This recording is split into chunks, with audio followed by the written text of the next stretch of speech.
그러므로 예수님의 부활을 믿는 자는 훗날 예수님이 사망 권세를 이기시고 부활하신 것처럼 하나님의 능력으로 우리 모두도 부활의 영광에 참여하게 될 줄로 믿습니다. 우리 함께 다시 한번 외쳐볼까요? 예수님 부활, 나의 부활. 할렐루야. 이처럼 우리는 그리스도 안에서 부활신앙을 가지고 살아가지만 세상 사람들은 부활신앙을 믿지 못하고 살아가고 있는 것이죠. 세상 사람들은 흔히 죽으면 끝나지, 죽으면 흙으로 돌아가는데 무슨 부활이 있겠느냐, 그렇게 이야기들을 합니다. 그렇다면 세상 사람들은 왜 부활을 믿지 못하는데 왜 우리 그리스도인들은 부활을 믿을 수 있는가? 내 의지인가? 내 노력인가? 아닙니다. 내 안에 부활의 영이신 주님이 임재해 계시기 때문인 줄로 믿습니다. 그래서 우리는 자연스럽게 믿게 되어지는 것이죠. 만약 세상 사람들이 말하는 것처럼 죽음으로만 끝난다면 어떻게 될까요? 하나님께서 벌써 우리의 연약한 생각을 아시고 사도 바울을 통하여 고린도전서 15장 부활장을 통해서 말씀해 주시고 있습니다.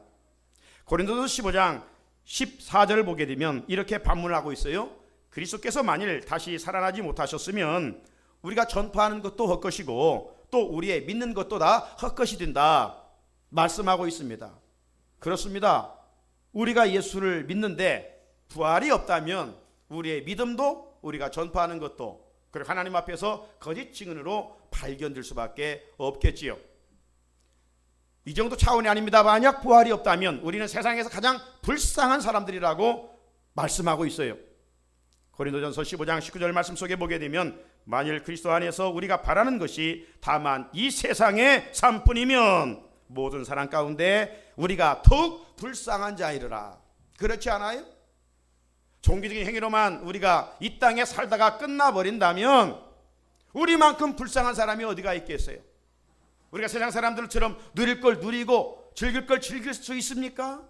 경건과 절제의 삶을 살아가야 되는데 만약 부활이 없다면, 하나님의 나라가 없다면, 천국이 없다면 우리만큼 불쌍한 사람이 없다라는 것이죠. 영어로 말을 바꿔 말하면 어떤 말씀입니까? 예수님의 부활과 성도의 부활은 반드시 있다는 것입니다. 할렐루야. 그러므로 가장 불쌍한 사람은 예수 그리스도의 부활을 알지 못하고 믿지 못하는 사람이요. 정말로 복 있는 사람은 예수 그리스도의 부활을 믿고 나도 그리스도 안에서 부활할 것을 믿고 살아가는 사람들이라 라고 하는 것이죠. 그래서 우리 그리스도인들은 예수님을 바로 믿고 신앙생활할 때 매일의 삶에 감사가 있고 끊기지 않는 기쁨이 있고 또 날마다 위로부터 주시는 거룩한 삶과 행복한 삶을 누려갈 수가 있습니다. 자, 그렇다면 한번 질문을 던져보지요. 정말 예수님께서 사망 권세를 이기시고 부활을 하셨을까? 혹시 이 이야기가 초대교회가 꾸며낸 이야기는 아닌가? 만들어낸 이야기는 아닌가? 지어낸 이야기는 아닌가? 설화는 아닌가? 조작된 이야기는 아닌가? 하지만 결코 그럴 수 없습니다. 사람이 꾸며낸 얘기였다면 기독교 2000년의 엄청난 핍박 앞에 우리 기독교는 소멸되고 말았을 것입니다. 그러나 부활하신 예수 그리스도를 만난 사람들이 있었기 때문에 저들은 환난과 핍박 중에서도 예수의 부활을 전하지 않고선 견딜 수 없기에 이 복음은 오늘 전 세계를 지배하고 있음을 볼 수가 있습니다. 즉 2000년 전에 유대 땅에 일어난 예수의 부활의 사건은 역사적 사건이라고 하는 것을 성경은 가르쳐 주고 있습니다. 왜 이렇게 그리스도인들이 확신 있게 예수 그리스도의 부활을 믿고 있는 것일까요? 수많은 증거가 있지만 오늘 시간상 간단하게 세 가지만 말씀을 드리려고 합니다. 첫째는 하나님의 전능하신 하나님이 하신 일입니다. 따라서 전능하신 하나님이 하신 일입니다. 우리 인간이 할 수 없죠. 의사는 병을 좀 고칠 수는 있지만 죽고 사는 문제는 할 수 없는 거예요. 오늘 우리 인간은 유한한 존재이지만 우리가 믿는 하나님은 전능하신 하나님이십니다. 대부분의 사람들은 종교들을 가지고 살아가고 있지요. 이만큼 인간은 종교성이 강합니다. 하지만 그리스도인들이 믿는 신과 세상 종교가 믿는 신은 질적으로 다른 것이죠. 세상 종교가 믿는 신들은 무엇입니까? 사람들이 만든 신이거나 사람을 섬깁니다. 그러나 우리 기독교가 믿는 신은 사람을 섬기는 것이 아니라 세상을 말씀으로 창조하신 전능하신 하나님을 섬기고 있습니다. 그래서 지구촌에 있는 모든 그리스도인들은 성전에 모일 때마다 동일하게 고백하는 신앙 고백이 있지요. 오늘 우리도 함께 고백하셨는데 그 고백 중에 하나가 무엇입니까? 나는 전능하신 하나님 천지의 창조주를 믿습니다. 믿습니까? 네. 우리가 믿는 하나님은 어떤 하나님이 전능하신 엘샤다이의 위대하신 하나님이십니다. 전능하신 하나님께서 그분의 능력으로 돌아가신 예수 그리스도를 살려내셨습니다. 그래서 우리 기독교는 무엇을 자랑하느냐? 빈 무덤을 자랑합니다. 우리 기독교는 빈 무덤을 자랑해요. 그런데 세상 종교는 무엇을 자랑하느냐? 그들은 종교 창시자의 무덤을 화려하게 꾸미고 그 무덤을 자랑합니다. 그래서 교주의 무덤을 찾아가서 경배하며 순례하게 되죠. 불교인들은 석가모니의 무덤을 찾아가 절을 하고 유교인들은 공자 선생의 묘를 찾아가서 또 예를 갖추게 되지요. 회교도들은 어떻습니까? 메카인 이 사우디아라비아를 찾아가서 마호메트의 무덤을 찾아 순례하기도 하지 않습니까? 하지만 우리 기독교인들은 결코 예수님의 무덤을 찾아가지를 않습니다. 왜? 예수님은 부활하셨기 때문입니다. 그로 부활하신 예수님을 믿는 우리들 안에는 이 생명의 씨, 영생의 씨가 있기 때문에 예수님이 역사의 현장에서 부활하셨듯이 그 예수를 믿는 우리 역시 사망 권세를 이기고 부활의 영광에 참여하게 될 줄로 믿습니다. 둘째는 천사가 예수님의 부활을 증언하고 있기 때문입니다. 예수님께서 지난 금요일 날 오전 9시에 십자가에 달리시고 2000년 전 오후 3시에 운명하십니다. 그때 오늘날로 말하면 국회의원의 신분을 가지고 있었던 아리마대 부자 요셉이 자기가 준비해 놓았던 무덤에 예수님의 시신을 장사 지내게 되죠. 금요일입니다. 토요일입니다. 오늘 3일째 되는 새벽이었습니다. 예수님의 남다른 사랑을 입은 여인들이 있었습니다. 이 여인들은 갈릴리에서 주로 살았던 여인인데 적박하고 힘든 그 갈릴리에서 예수님의 남다른 사랑을 입었기 때문에 예수님의 시신에 향품이라도는 바르고 싶어서 그 새벽에 일찍 일어나 예수님의 무덤을 가고 있었습니다. 그런데 그들의 여인의 마음에 한 가지 걱정이 있었어요.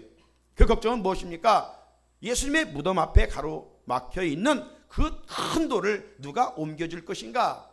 이런 염려 속에 한 걸음 한 걸음 예수님의 무덤으로 가까이 가고 있었습니다. 그런데 무덤에 도착한 여인들은 깜짝 놀랐어요. 오늘 2절을 보게 되면 돌이 무덤에서 굴려 옮겨진 것을 보았기 때문입니다. 이스라엘 장사 문화는 우리 문화와는 다릅니다. 저들은 동굴을 파서 시신을 그 동굴 안에 넣고 이제 그 입구를 큰 돌을 가로막게 되죠. 당시 예수님 주변에는 로마 군인 16명이 사방을 지키고 있었습니다. 그런데 어찌 된 일입니까? 이 여인들이 지금 이 돌을 누가 옮겨줄 것인가 걱정하고 갔는데 그 돌이 옮겨져 있었던 것입니다.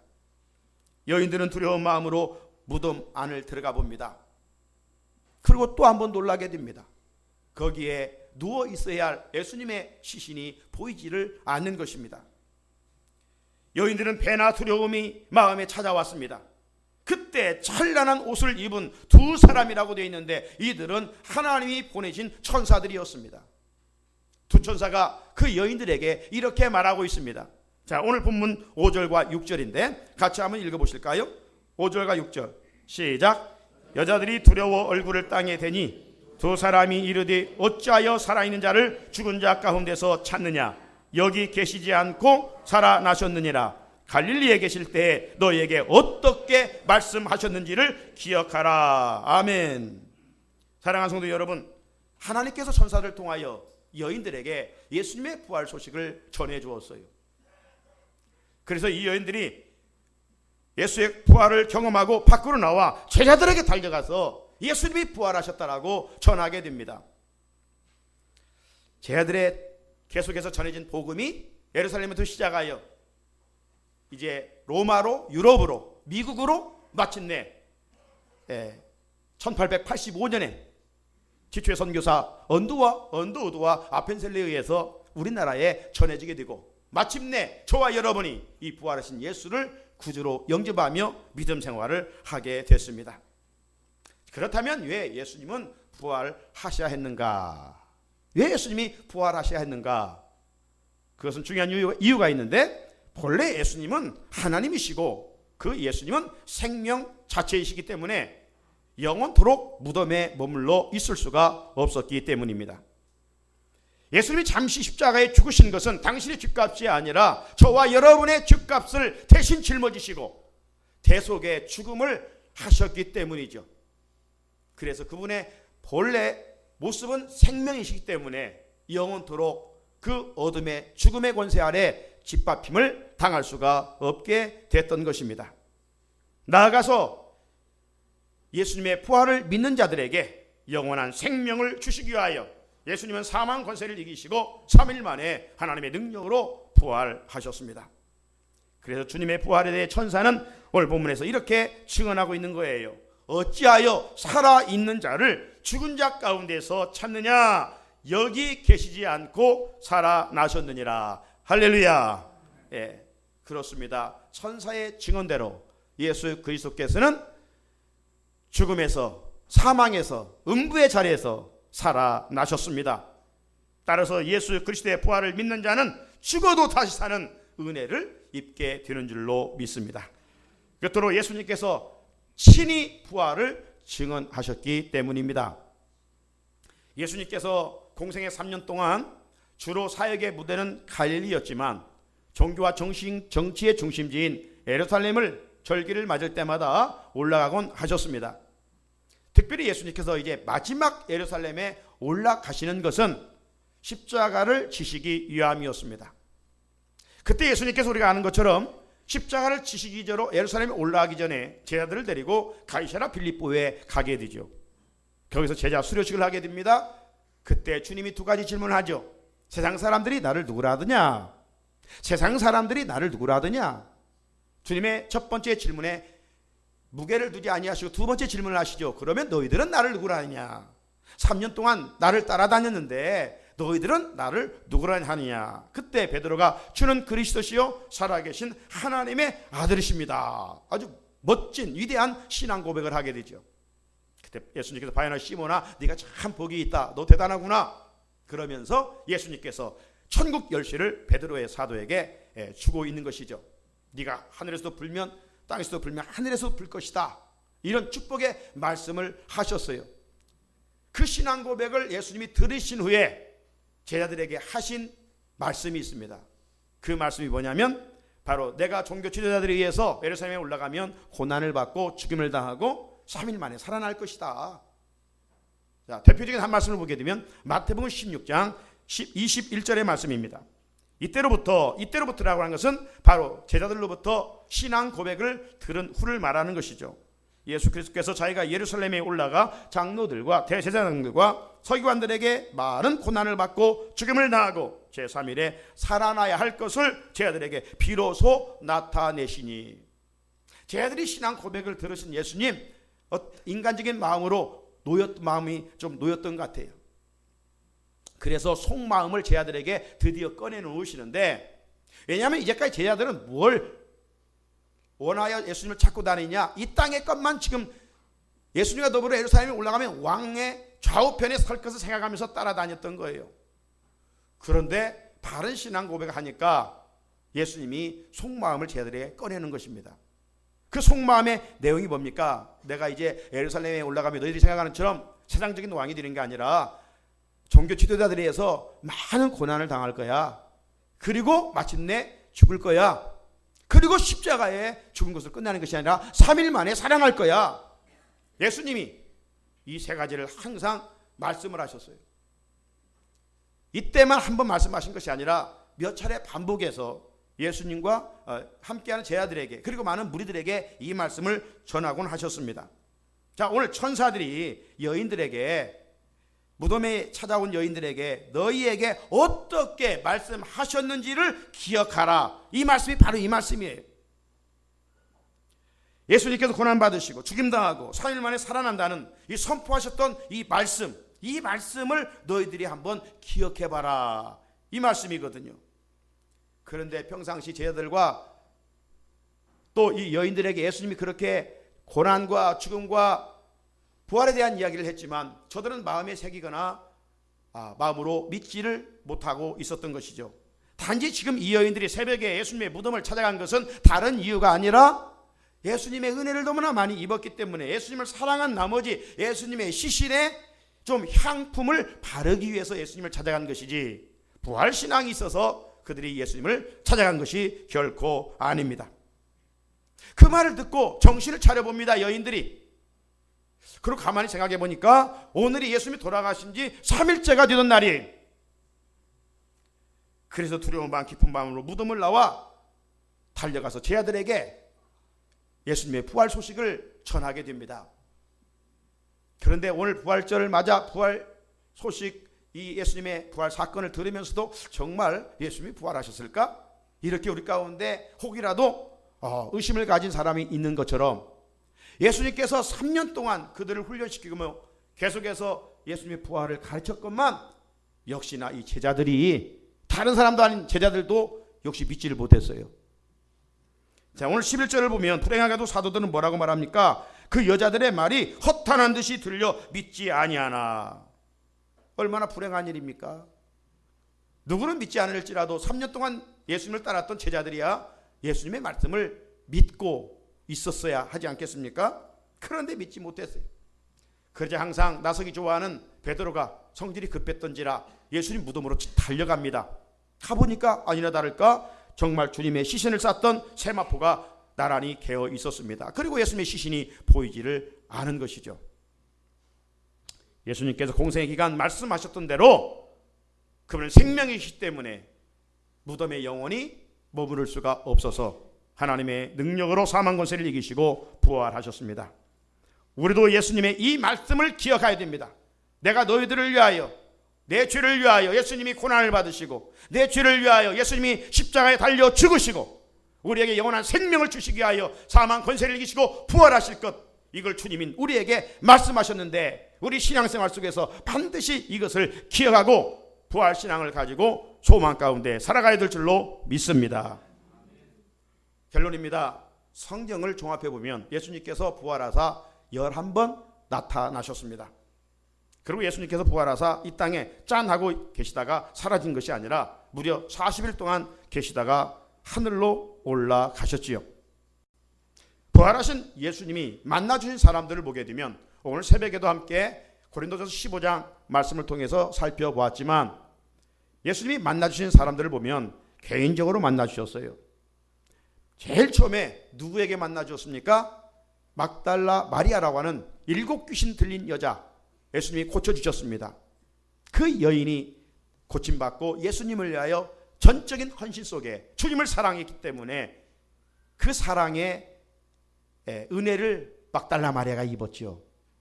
그래서 최초로 부활하신 예수를 만난 사람은 막달라 마리아였습니다.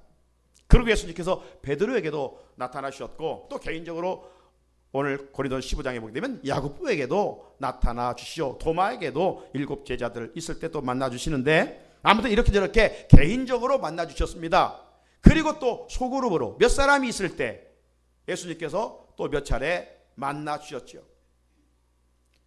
한 번은 도마가 예수님의 부활을 믿지 못하겠다는 거예요. 마침 그때 도마가 그 자리에 있지 않았습니까? 그럴 때 예수님께서 다시 도마가 몇 사람 제자가 모여 있었을 때 신이 나타나셔서 도마야, 네가 보는 거로 믿느냐? 보지 않고 믿는 자들은 더 복이 있다. 와서 내 손의 못자국과 내 옆구리의 창자국을 만져보렴. 그러니까 감히 만져볼 수 없고 도마가 위대한 신앙 고백을 하죠. 나의 주, 나의 하나님, 나의 주, 나의 하나님이라고 말입니다. 그리고 예수님은 무려 대그룹으로 500여 사람들이 있을 때 또 한 번 모여 주셨던 것을 볼 수가 있습니다. 중요한 것은 이제 부활하신 예수님을 만난 사람들의 공통점이 있습니다. 그 공통점이 무엇입니까? 하나같이 다 달려가서 부활하신 예수를 전했다는 사실입니다. 저들의 전한 상황을 보게 되면 환난과 핍박이 많았습니다. 목숨 걸고 전할 수밖에 없는 위태로운 그런 상황이었지만 저들은 두려워하지 아니하고 담대히 나가서 예수 그리스도의 부활을 전했습니다. 베드로는 부활하신 예수님을 전하다가 십자가에 마침내 거꾸로 달려 죽지 않았습니까? 여러분, 꿈에는 이 얘기에 목숨을 걸 수 있습니까? 자기들이 만든 이야기에 목숨을 담보할 수 있습니까? 결코 그렇지 않지요. 왜 이런 순교의 자리까지 나아갑니까? 저들이 분명 부활하신 예수 그리스도를 만났기 때문입니다. 죽어도 다시 산다는 부활 신앙을 저들이 가지고 있었기 때문입니다. 오늘날 우리 그리스도인들이 왜 좋은 소리도 듣지 못하고 비난받고 조롱받으면서 우리 주변에 있는 사람들에게 예수 믿읍시다, 예수 믿읍시다, 교회 갑시다, 왜 이렇게 권면합니까? 한 가지 이유 때문입니다. 부활하신 예수 믿고 함께 영원한 천국에 가자는 의미 아니겠습니까? 오늘 부활절을 맞아 교회에 처음 나오신 분들도 있습니다. 사람들이 초청해 오셨지만 하나님께서 여러분들을 사랑해 주셔서 나온 줄로 믿습니다. 이번 계기로 부활하신 예수님 영접하고 우리 함께 천국 갑시다. 죽은 후에 저절로 누구나 천국 가는 것이 아니에요. 예를 들어서 모든 계란이 병아리를 태어나게 하는 건 아니잖아요. 유정란만 거기에 생명이 있기 때문에 병아리 생명체가 태어나는 것이지요. 이처럼 죽은 후에 누가 부활의 영광을 누릴 수 있을까요? 그것은 부활하신 예수 그리스도를 인격적으로 믿는 자들입니다. 예수님은 사망 권세를 이기시고 죽은 자 가운데서 다시 살아나사 잠자는 자들의 첫 열매가 되어 주셨습니다. 2017년 부활절 축하 예배에 참석하신 우리 모두에게 부활의 영광이 임할 수 있기를 주님의 이름으로 축복합니다. 거룩하신 하나님 아버지, 오늘 의미 있는